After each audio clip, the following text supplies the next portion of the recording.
ਲਓ ਸੱਜਣੋ ਤੇ ਮਿੱਤਰੋ, ਫੈਸਲਾਬਾਦ ਦੇ ਵਿੱਚ ਦੇਸੀ ਨਾਲੇ ਬਲੈਤੀ ਖਾਣਿਆਂ ਦਾ ਇੱਕ ਨਵਾਂ ਬ੍ਰਾਂਡ ਫਲੇਮ ਫਿਊਰੀ। ਆਓ ਫਿਰ ਆਪਾਂ ਅੰਦਰ ਜਾ ਕੇ ਵੇਖਦੇ ਆ ਤੇ ਖਾਣਾ ਕਿਵੇਂ ਦੇ ਆ ਤੇ ਮਾਹੌਲ ਕਿਸ ਤਰ੍ਹਾਂ ਦਾ ਵਾ। ਫਲੇਮ ਫਿਊਰੀ ਜਿਹੜਾ ਕਿ ਇੱਕ ਦੇਸੀ ਖਾਣਿਆਂ ਦਾ ਇੱਕ ਬੜਾ ਵੱਡਾ ਬ੍ਰਾਂਡ ਹੈ ਔਰ ਮੈਂ ਇਹਦੇ ਵਿੱਚ ਵੇਖ ਪਹੁੰਚਿਆ। ਤੁਸੀਂ ਮਾਹੌਲ ਦੇਖੋ, ਬੜਾ ਖੂਬਸੂਰਤ ਮਾਹੌਲ ਹੈ ਔਰ ਬਹੁਤ ਹੀ ਅੱਛਾ ਸੈਟਅਪ ਇੱਥੇ ਲਗਾਇਆ ਗਿਆ ਵਾ, ਜਿਹਦੇ ਵਿੱਚ ਲੋਕ ਬੈਠ ਕੇ ਆਪਣਾ ਖਾਣਾ ਖਾਣਗੇ, ਇੰਜੋਏ ਕਰਨਗੇ। ਤੇ ਸਾਡੇ ਨਾਲ ਮੌਜੂਦ ਨੇ ਫਲੇਮ ਫਿਊਰੀ ਦੇ ਸੀਈਓ, ਉਹਨਾਂ ਨਾਲ ਗੱਲਬਾਤ ਕਰਦੇ ਆ। अस्सलाम वालेकुम भाईजान, ਕੀ ਹਾਲ ਚਾਲ?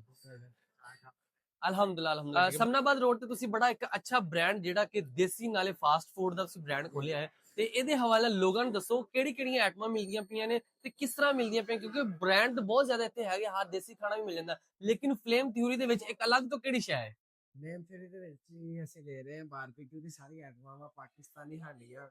ਠੀਕ ਹੈ, ਸਾਡੀ ਜਿਹੜੀ ਸਭ ਤੋਂ ਸਪੈਸ਼ਲ ਆ ਉਹ ਮਲੇਸ਼ੀਅਨ ਬੋਟੀ ਤੋਂ ਮਲੇਸ਼ੀਅਨ ਰੈਸਪੀ ਦੇ ਨਾਮ ਤੇ ਤਿਆਰ ਹੋਈ ਹੈ। ਠੀਕ ਹੈ, ਉਹ ਸਾਡੀ ਸਭ ਤੋਂ ਸਪੈਸ਼ਲ ਆ। ਅੱਛਾ ਬਾਕੀ ਜਿਹੜੀ ਆਲ ਰਾਊਂਡਰ ਜਿਹੜਾ ਵਾ ਖਾਣਾ ਉਹ ਸਾਡਾ ਬੈਸਟ ਹੀ ਹੋਊਗਾ ਇਨਸ਼ਾਅੱਲਾ ਤਾਲਾ। ਤੇ ਇਹਦੇ ਨਾਲ ਹੀ ਜਿਹੜਾ ਵਾ ਸਾਡਾ ਪੀਜ਼ਾ ਕੈਸਰ ਜਿਹੜਾ ਵਾ ਉਹ ਆਲਰੇਡੀ ਜਿਹੜਾ ਵਾ ਚੱਲ ਰਿਹਾ ਵਾ, ਉਹਦੇ ਨਾਲ ਹੀ ਅਸੀਂ ਜਗ੍ਹਾ ਛੱਡ ਸੀ ਤੇ ਅਸੀਂ ਇੱਥੇ ਆਪਣਾ ਬਾਰਬੀਕਿਊ ਦਾ ਸ਼ੁਰੂ ਕੀਤਾ ਵਾ। ਬਾਕੀ ਲੋਕਾਂ ਦੀ ਮੁਹੱਬਤ ਤੇ ਲੋਕਾਂ ਦੀ ਚਾਹਤ ਦੇ ਨਾਲ ਅਸੀਂ ਚਲਾਓਗੇ ਤੇ ਆਪਣਾ ਖਾਣਾ ਜਿਹੜਾ ਵਾ ਅਸੀਂ ਮਿਆਰ ਜਿਹੜਾ ਵਾ ਤੇ ਐਮਬੀਐਸ ਨੂੰ ਓਕੇ। ਬਿਲਕੁਲ ਬਿਲकुल।